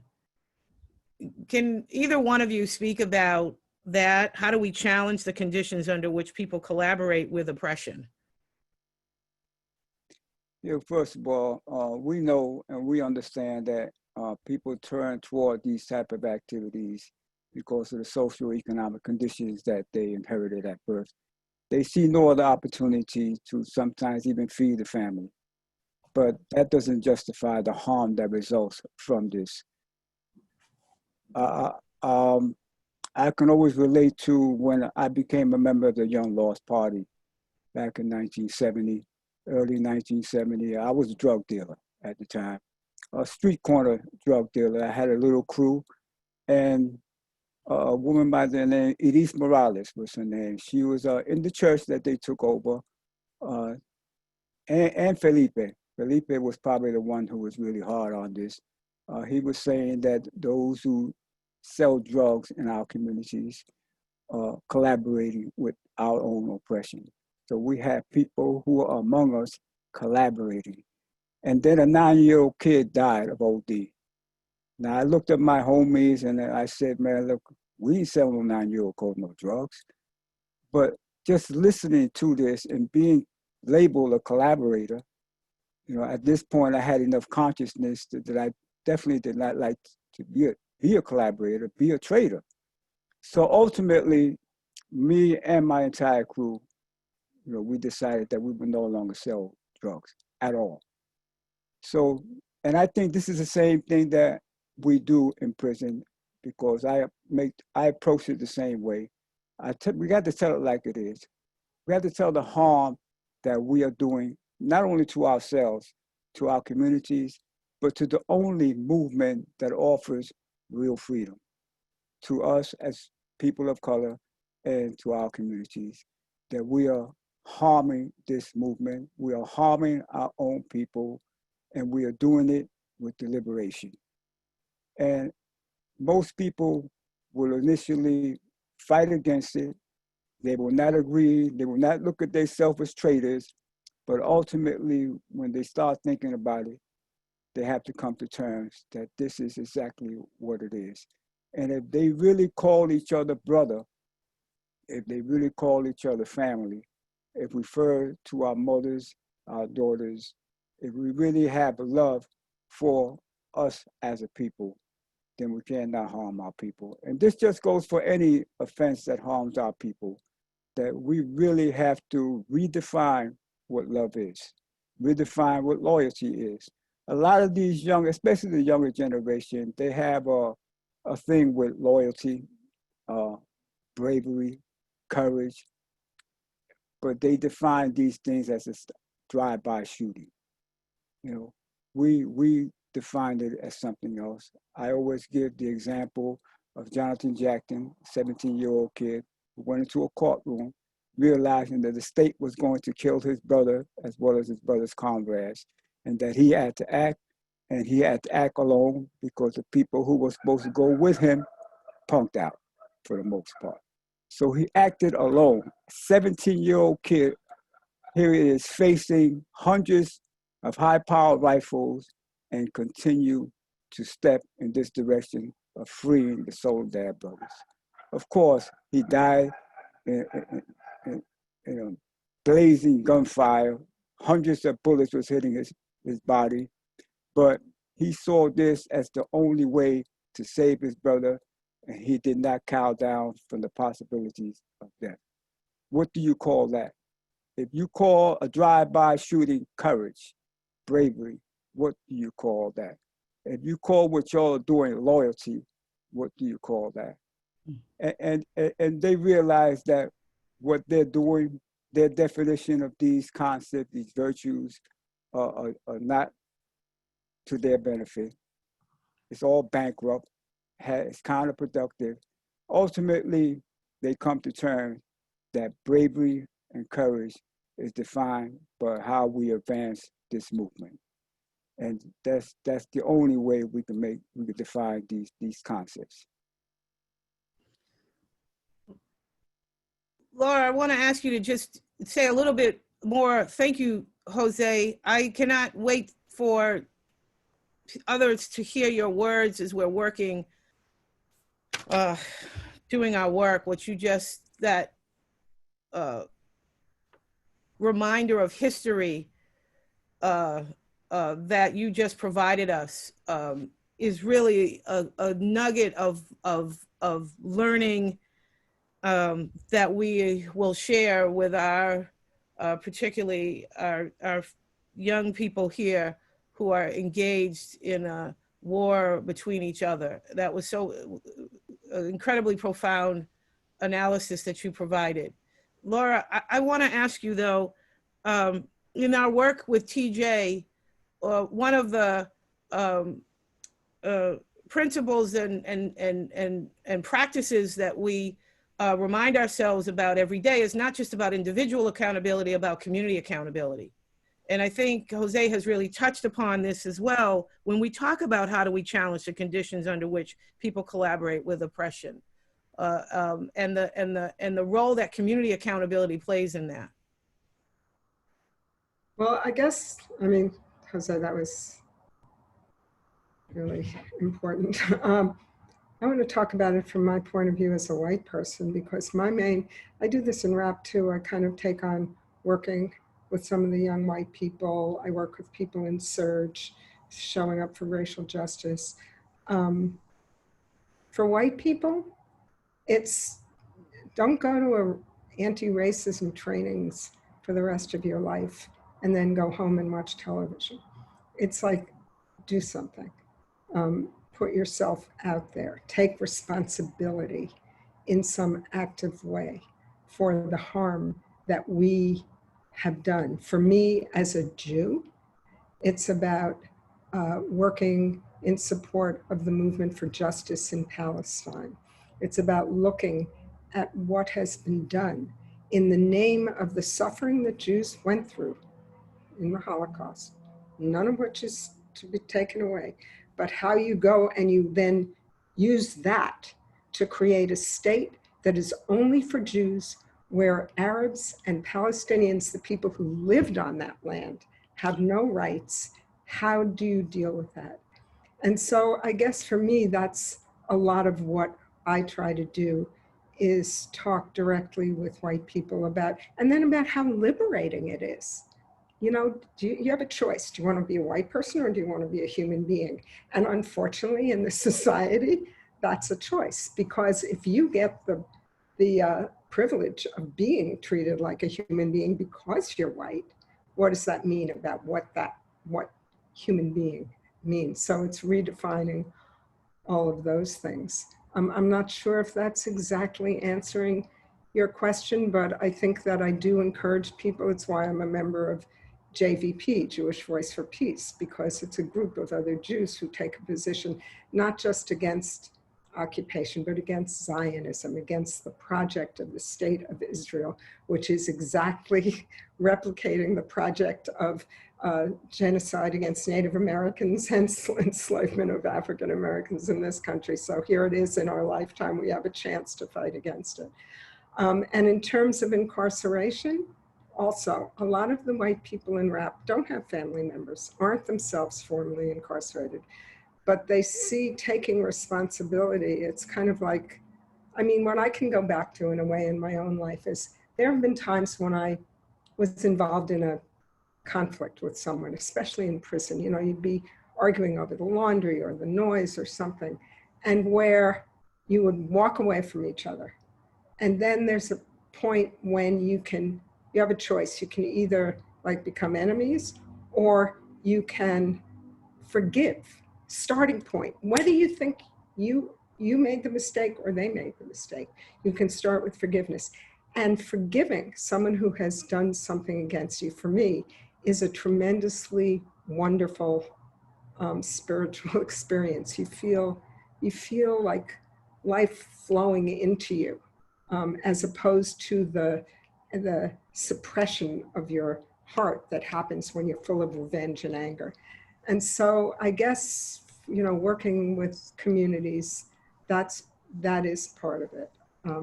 Because I think, that's great. It's really fantastic that so many white people, young white people, have been out in the streets during this. Obviously, there's a shift in people's consciousness, but we have to build on that with staying power.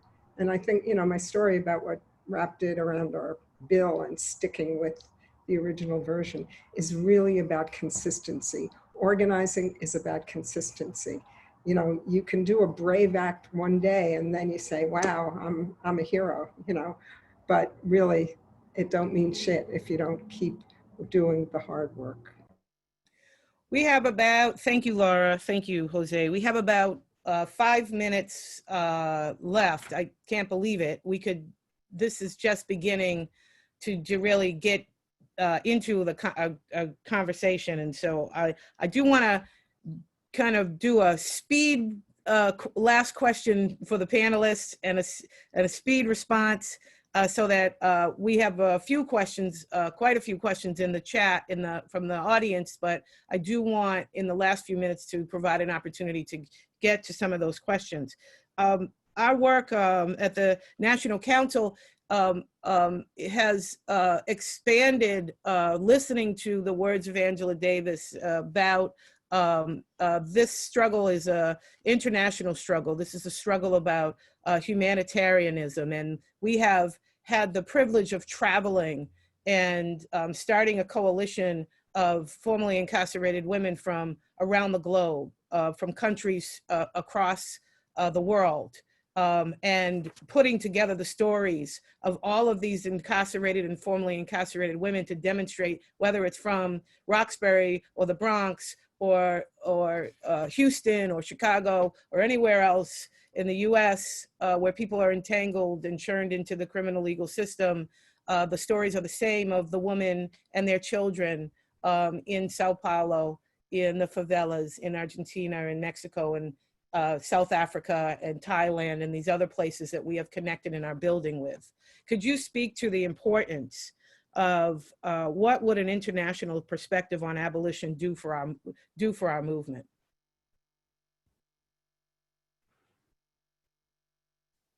Okay, well, in my opinion, imperialism is an extension of capitalism, and imperialism is policy, racist policies of imperialism is targeted mostly at people from third world countries, or what has been called third world countries.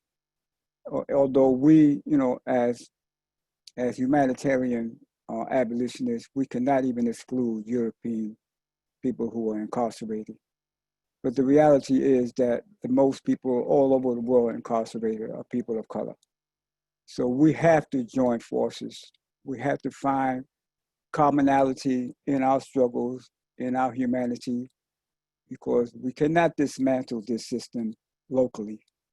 It has to be dismantled on the international level.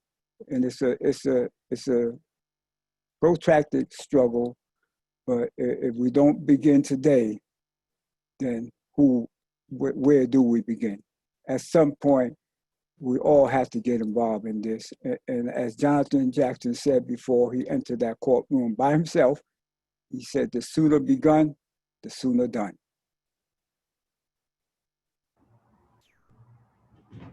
Thank you, Jose. Laura, do you want to add anything before we jump into just a few minutes of questions from our audience? Yeah, just real quick, is that I think that there's, certainly when we started out, we saw a problem in the movement against prisons, that people saw prisons as something separate from capitalism separate from corporations, you know, and didn't see that state violence exists in many forms, policing, prisons, but also in wealth distribution and the ownership of the, you know, what we used to call the means of production, the ownership of wealth, all of that, and that's a system, but also that the United States is responsible for a lot of the oppression of countries around the world. And just the last thing, I just want to quote something I read from Robin D.G. Kelly, where he said that internationalist politics should be based on, I'm paraphrasing, a unity of purpose and goals and vision and liberation, and not, you know, it should go beyond what is also really true, which is the analogy between all our situations. So if what Jose was saying at the end, if we want to liberate as opposed to shift, change, tweak, reform, then we have to look at the whole system and take our strength from that too.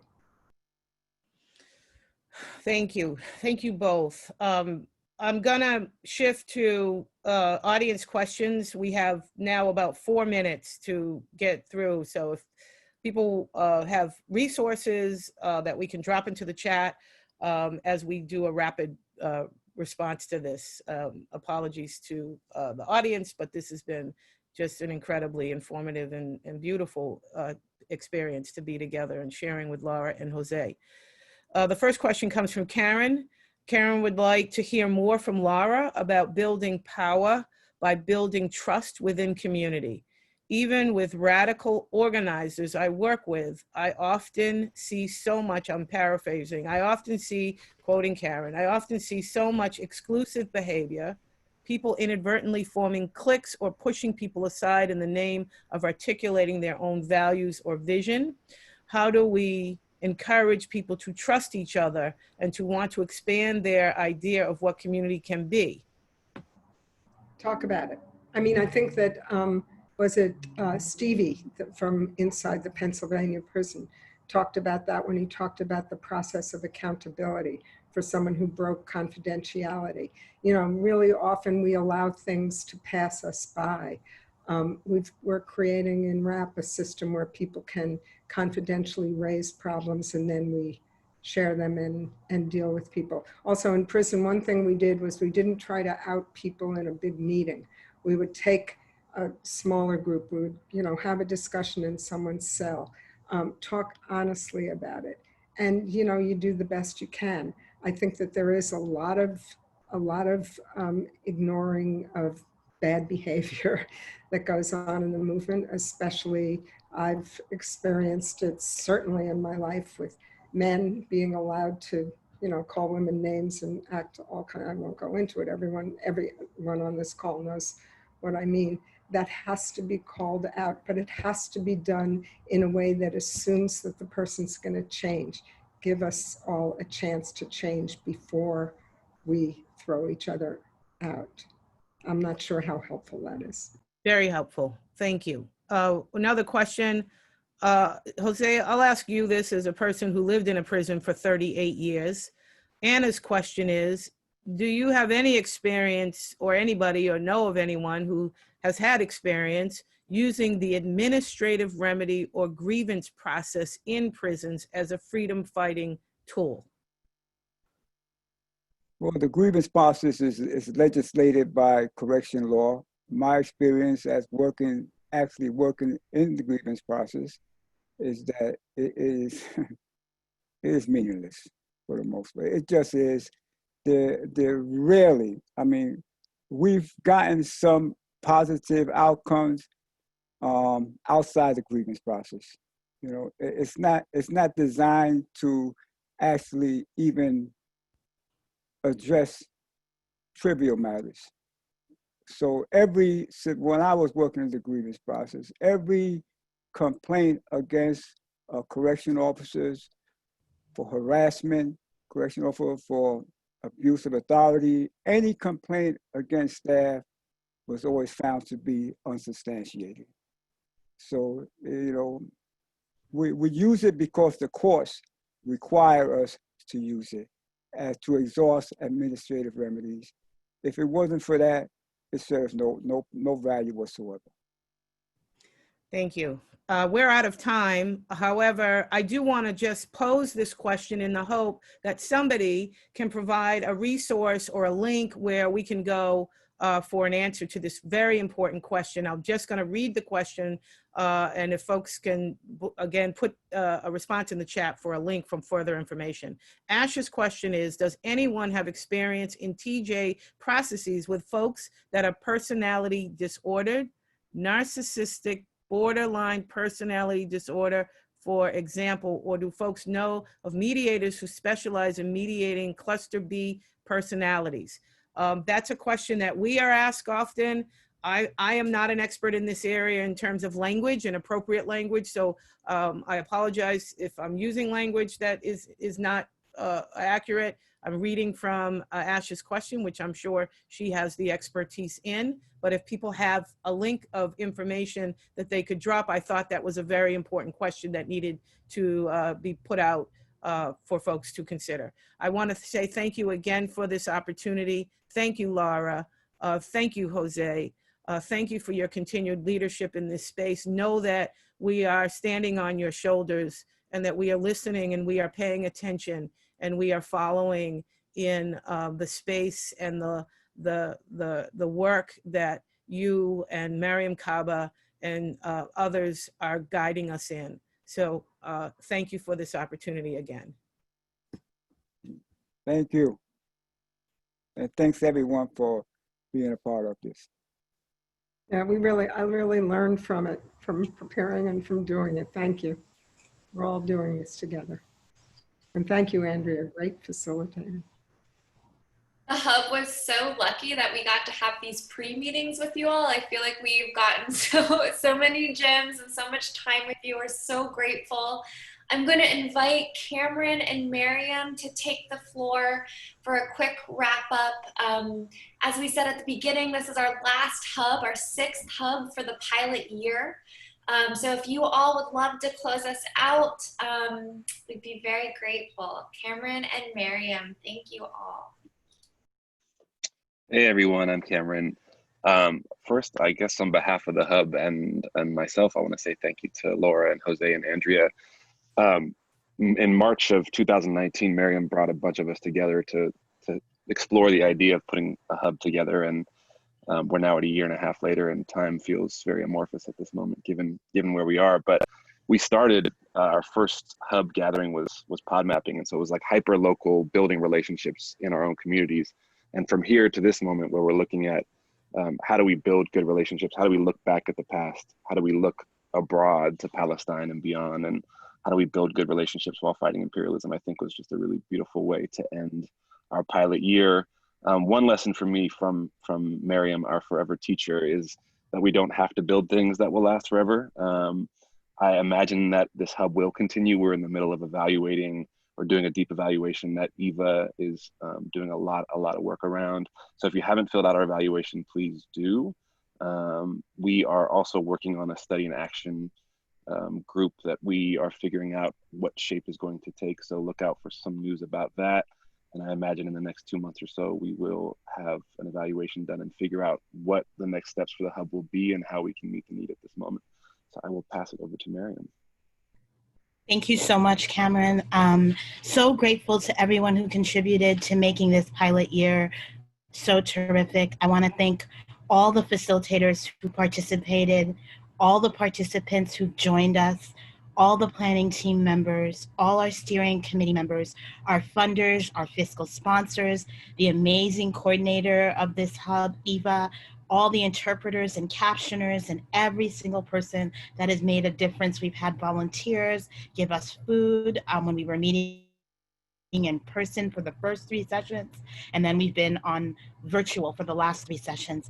It really does take a village. I want to uplift that, as Cameron mentioned, we're in conversation about what the future looks like, if there is one. And Cameron's right. I believe that organizations don't need to exist forever. I think that organizations are dynamic, and it's okay for them to die, especially when they've done work that they're proud of and want to move forward on and create space for other people to step in and create their visions. But you can help us figure out potentially what this formation could do by completing the survey that I think is going to be dropped in the chat, giving us your feedback and information. Eva and also Shayna are working on this evaluation component. Our steering and planning team is going to meet in September. We'll discuss what we learned and whether or not or how to move this forward. For people who want more knowledge and skill building in the meantime around transformative justice, there's a lot that's happening. I'm part of a group called the Just Practice Collaborative, and thanks to one of our co-founders, Shira Hassan, we have an amazing offering for everybody that will drop in August. We're creating a transformative justice mixtape, which is 9 different workshops that are recorded and closed captioned that will be led by people who've been doing transformative justice work for the past 2 decades. Mia Mingus, Ijaris Dixon, Kara Page, Erica Woodland, Mimi Kim, myself, Shira, and others. And those 9 sessions will be available to everybody for $100. And it's just the funds will go back to paying some of the facilitators that are sharing their knowledge, and also paying for the captioning and other accessibility tools. So I put a link to that in the existing piece. Steve has now put another link to it. It's please go ahead, and it's a response to the lots and lots and lots of requests, like inundated requests that we've been all receiving around people saying they want to learn more about transformative justice. They're new to it. They need the concepts. And none of us have time to be doing a bunch of training all the time. We have our work, and then we have all these other things that we do for political reasons and for our community building reasons. And so this is our offering to all of you. I'm also doing a talk with Kara Page and Adaku Utah this upcoming week, and that's also been linked. That's all about transformative justice rooted in the Black liberation tradition. And so join us for that too. So thank you all so much for being part of this. So grateful for the folks who heeded that first call to come back last, March of 2019 to meet, and then all the work that's gone into this. I think you all know how much it takes for people to pull anything together, and I just want you to uplift and understand the labor of love really that this was for people. These were all volunteers. Nobody got paid. We all just do this because we really want to build a community and try to build towards an abolitionist horizon. Thank you for joining us. Take care.